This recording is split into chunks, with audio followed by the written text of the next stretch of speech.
Hey, what's going on out there? I'd like to welcome every single one of you to Water Your Soil. So getting into the topic, I was reading an article the other day. It was a CNBC article, and I love to read CNBC articles, especially regarding credit and credit scores and credit cards. And it was kind of interesting. It was titled, "Are Lower Income Americans Paying for Wealthy Consumers' Credit Card Rewards?" Some economists say they are. And just that title alone made me curious. I was like, what are they talking about? Let me go and read this because something don't sound right about this article. Now, I want you all to know this was based on a study. That's what this article was based on. Now, it was a study and it was based on seeing if people with a higher FICO score are benefiting from people with a lower FICO score in regards to credit cards and credit cards rewards, because they're basically insinuating throughout the study that people with a lower FICO credit score also usually have lower income, and therefore when they're going and chasing these rewards, they're ending up paying interest because they're paying more than what they can afford to pay off. So they're carrying balances and they're paying interest. And they're saying, the people with the higher FICO score, they're able to just pay off their balance. So they're not really carrying the balances and they're reaping the rewards. And the article, it just reminded me of what I always post on here, because I always post similar things on here. If you're a subscriber to this channel, since day one, I have been telling people, don't spend what you can't afford to pay off. If you can't afford to pay off whatever you spend in full, then don't do it.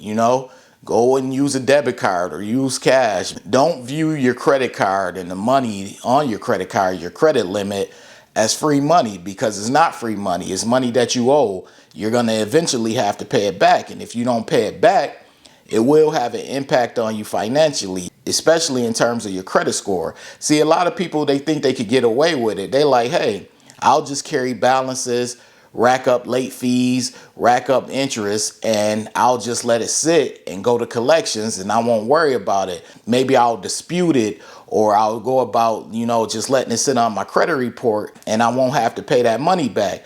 But see, it's going to get you in other ways, because you go and you try to apply for a loan, it's going to bite you there. You go and you try to get a new car, it's going to bite you there. You go and try to get a home, it's going to bite you there. So it usually always catches up with you. So it's better to just spend what you can afford to pay off. And if you can't afford to pay it off, don't spend it. But a lot of people don't want to do that. And this is why, I understand some people have to dispute things, but I'm not a fan of disputing everything. Some people, they want to go out and they want to be reckless with a credit card, and they want to rack up all the money on the credit card, max out the credit limit and not pay it. And then they want to go and dispute it and try to get it removed once it hit collections. That's the dirty way of doing things. And we don't talk about that around here. I'm not going to talk about it. I'm not a fan of it. You could get mad. You could leave a comment. You could dislike the video. You can do whatever. I am not a fan of going about doing it the dirty way.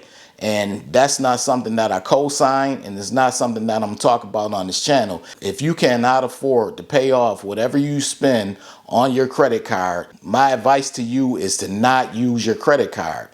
And this will keep you out of a lot of trouble, not just for, your credit score, but also for your personal finances, because you don't want to go and dig yourself in the hole. And I always tell people, you don't want to go and pay these banks extra money and interest. You don't want to do that. One thing that I like to say on this channel is that credit card debt is a silly debt, and it really is. So I'm going to read a couple of other pieces throughout the article. The link will be in the bio, so you will be able to check out the link in the bio and read the full article for yourself.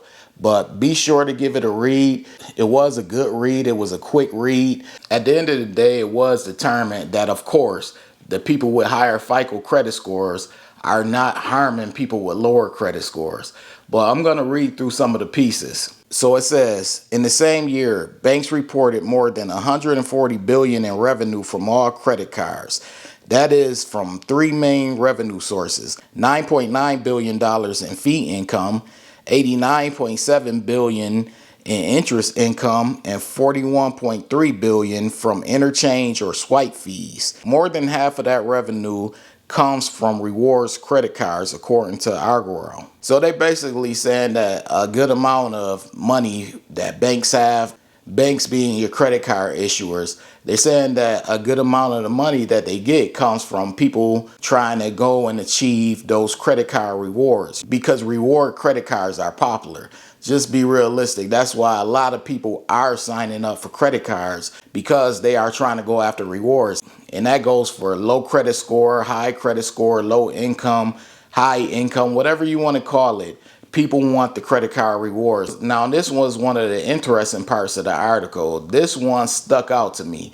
So it reads, Argyle, sorry if I'm saying your name wrong, and other economists in a study concluded the rewards credit card system creates an estimated annual redistribution of more than $15 billion from less to more educated, poor to richer, and high to low minority areas, widening existing disparities.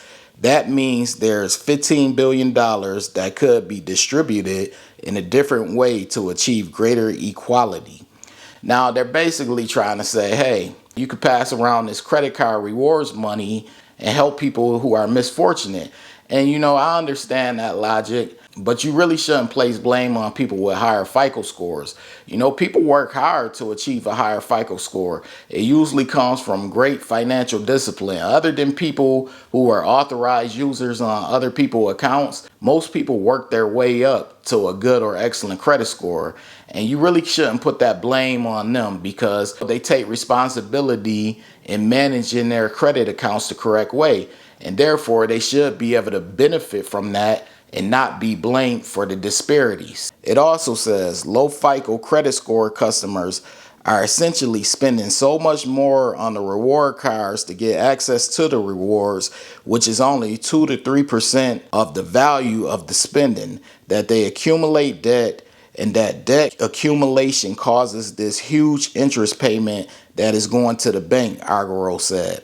Now, that's kind of what I've been saying. I've been saying this on this channel since I started posting on YouTube, where I've been telling people, if you don't have the funds, don't use your credit card. And it's a mentality. It's a culture. It's the keeping up with the Joneses mentality in this country. Everyone wants to look like they made it. Everyone wants to look like their life and their finances is better than what it is. You could go on social media right now. Everyone makes $100,000 a year. Everyone has an excellent credit score. No one has debt. Everyone is just living this grand life. And we know that's not true because statistics state that it's not true. But that's the thing with social media and society. Everyone wants to keep up with the Joneses. They want to be a Kardashian. They want to look like they made it. They want to look like a superstar. They want people to have that impression of them. But that gets people in trouble because one of the places that they reach in order to help them put up that appearance is in their credit card stash. These credit cards make people feel like they're powerful. If you give a $10,000 limit to some people, they're going to go out and spend $9,999. They're going to max it out and they're going to go and they're going to spend it on trips or brunches or whatever it may be, clothes, in order to keep up and have that appearance. And unfortunately, that's what contributes to credit card debt. Now, let's be honest. Some people, they use credit cards because they feel like they have to. They're in a financial bind, so they feel like, the credit cards were the best option to use in order to get them out of the financial bind. I understand that. And I relate to that. Like I stated before, and I always state, I grew up poor. So I understand that. But there are some people who are not in financial binds as far as like poor and in poverty. And they just want to have this image of, hey, look, I'm living a luxurious, extravagant life. And that will get you in credit card debt. So I wanted to make that clear. There is a difference. Continuing to read, it says it's also going to high FICO score customers because these high FICO score customers are only using these rewards but not accumulating any debt, Argyle said. So they are being cross-subsidized in the process of using their rewards cards, he added. As I stated, you're assuming that every high FICO score person has money, are wealthy, or they have a great deal of income. That's just what I take from that paragraph. And that's not necessarily true. There are some people with a high FICO score and they are low income, They just do a great job of managing their money and managing their card accounts or whatever other accounts they have. So I don't think it's fair to make that assumption, nor do I think it's fair to blame people with higher FICO scores for the disparity when it comes to these credit card rewards. That's ridiculous in my opinion. But I'm gonna read further. The response to the study was this: the flawed premise behind the study was that those who are carrying balances and therefore paying interest are actually cross-subsidizing or, contributing to the profitability of rewards programs overall, Navarrete added. That is actually not the case, he said. And I agree, it's not the case. It's not the case. And I just stated that, you can't really blame people with higher FICO scores. That's just ridiculous. So I'm assuming there are a lot of studies out here that are like this. And just because something is a study doesn't mean that it's right. A study could be geared towards one way to get you to believe one thing, but that doesn't mean that what goes on in the study is set in stone, because it doesn't. And I just decided to make this video to talk about it because I read that article and I was like, hey, this is ridiculous. So what it comes down to, basically, whether you have a low FICO score or a high FICO score, don't spend what you can't afford to pay off. And what I mean by can't afford to pay off, I mean the very next month.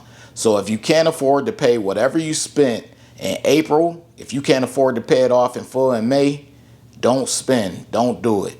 And it's just that simple. That'll keep you out of credit card debt, that'll keep you from paying late fees, and it also will keep you from paying interest, and you still get to reap the rewards. So keep that in mind. If you're new to credit cards, that's what you want to do. You want to pay off whatever you spend. If you spend $1,000, pay off that $1,000. But I just wanted to share the article with you all. Like I stated, I'm happy we're at 5,000. We're going beyond 5,000. We're going to keep going and we're going to keep growing. I appreciate every single one of you. If you're new here and you're feeling the vibe over here, this is Water Your Soil. Be sure to hit the subscribe button. Turn on all notifications. That way you don't miss a future video. Also, this goes to every single one of you. You know how I do it over here. Be sure to hit the like button. The like button is going to help this video circulate. It's going to share it with people who may not see it.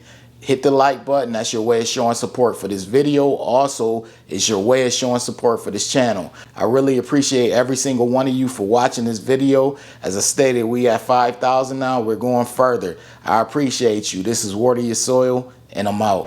Wait.